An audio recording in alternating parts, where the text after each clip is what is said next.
It's sad that we don't all have your positive knowledge of what is right and wrong, Mr. Brady.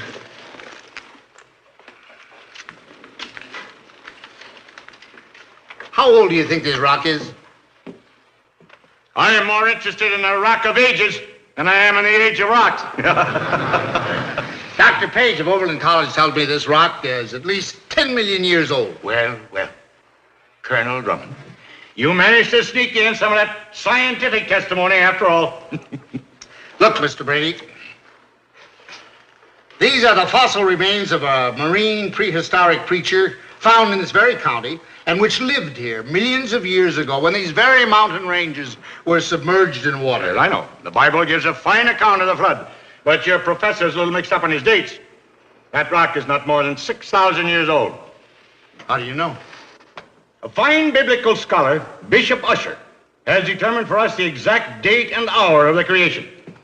It occurred in the year 4004 BC. Well, that's Bishop Usher's opinion. It's not an opinion. It's a literal fact, which the good bishop arrived at through careful computation of the ages of the prophets as set down in the Old Testament.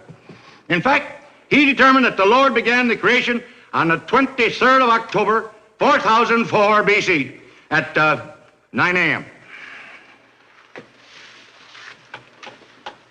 At Eastern Standard Time?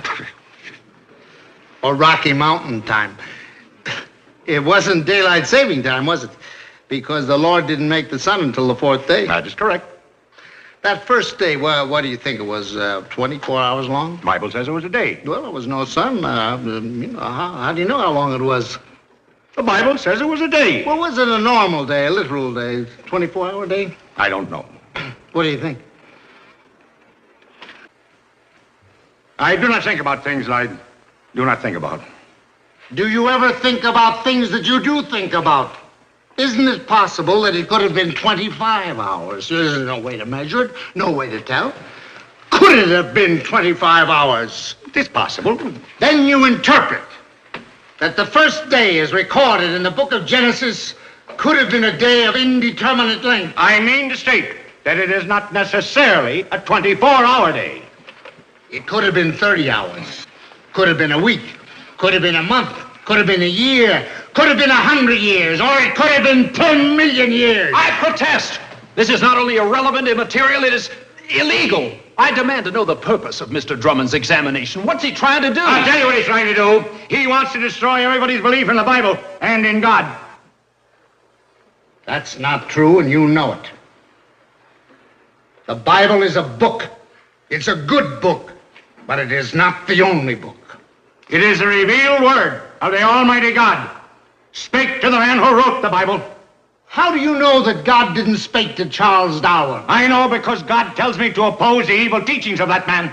Oh, God speaks to you? Yes. He tells you what is right and wrong? Yes. And you act accordingly? Yes. So you, Matthew Harrison Brady, through oratory or legislature or whatever, you pass on God's orders to the rest of the world. Well, meet the prophet from Nebraska. Is that the way of things? Is that the way of things?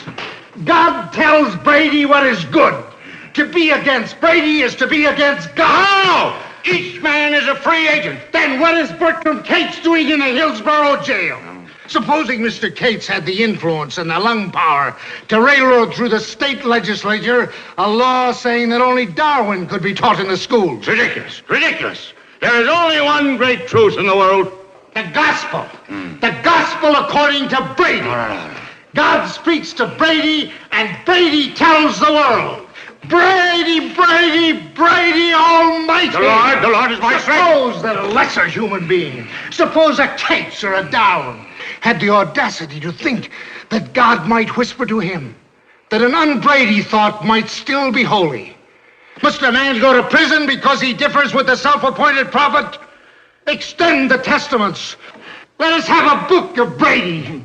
We shall hex the Pentateuch and slip you in neatly between Numbers and Deuteronomy. Now, my friends, Your Honor, the witness, my followers, ladies and gentlemen, the witnesses all you know what I stand for, what I believe. I believe in the truth of the book of Genesis, Exodus, Leviticus, Numbers, Deuteronomy, Joshua, Judges, Ruth, First Samuel, Second Samuel, First Kings, Second Kings, Isaiah, Jeremiah, Lamentations, Ezekiel. Court is adjourned until 10 o'clock tomorrow morning.